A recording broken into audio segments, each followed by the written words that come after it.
The trial of DiamondField Jack is one of Idaho's most iconic Wild West stories. Now that story is being expanded upon. KMVT's hometown producer Justin Mattson explains.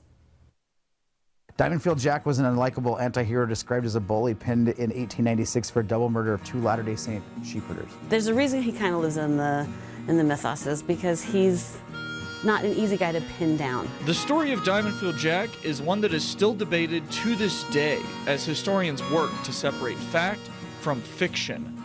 The only thing we know from his early days is where he got his nickname. And the way that he gets his nickname Diamondfield is that there is a rumor that there are diamonds in Silver City, and so he won't stop talking about diamonds. And so they start calling him, as kind of a pejorative term, Diamondfield. He never found the diamonds that were in the hills of Silver City, but he quickly found a lucrative job with the Sparks Herald Company, patrolling the deadline, a line that separated sheep herders and cattle owners from grazing on the same grass, where his reputation became infamous. And there's really 2 stories there. One where he is defending the deadline, and William Tolman comes to him, and they kind of have a standoff, and Diamondfield pulls his gun and shoots him in the shoulder.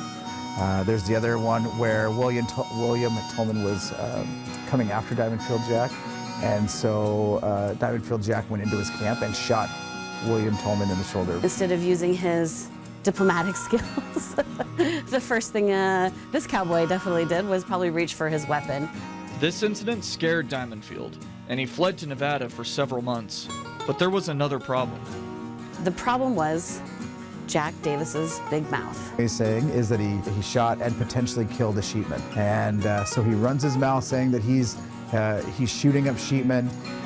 After a brief stint in Nevada, he returned to work patrolling the deadline, but would run away again after the bodies of Daniel Cummings and John Wilson are found in Deep Creek.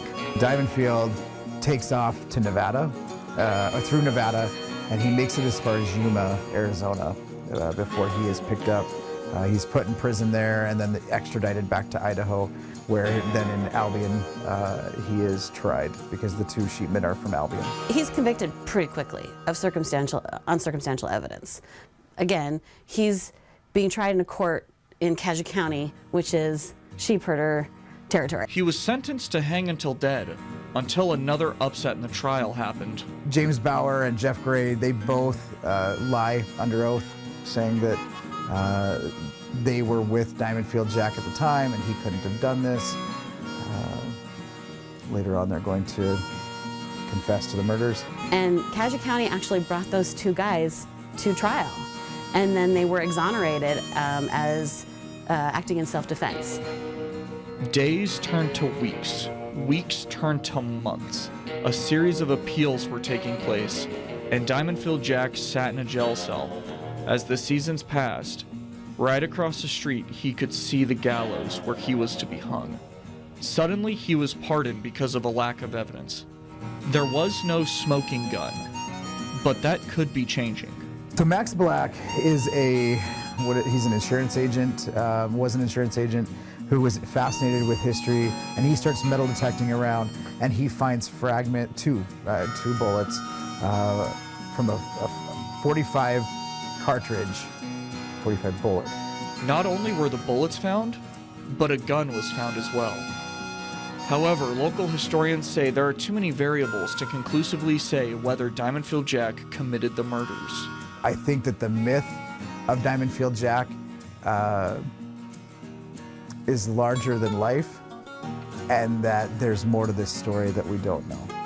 And so I don't know if I don't know if I can say that DiamondField Jack did it, and I'd like to think that he did not. It's a great story, and it might be kind of fun as a legend, but I don't know that there's any way we could conclusively prove that that was his gun. For your hometown station, I'm Justin Mattson.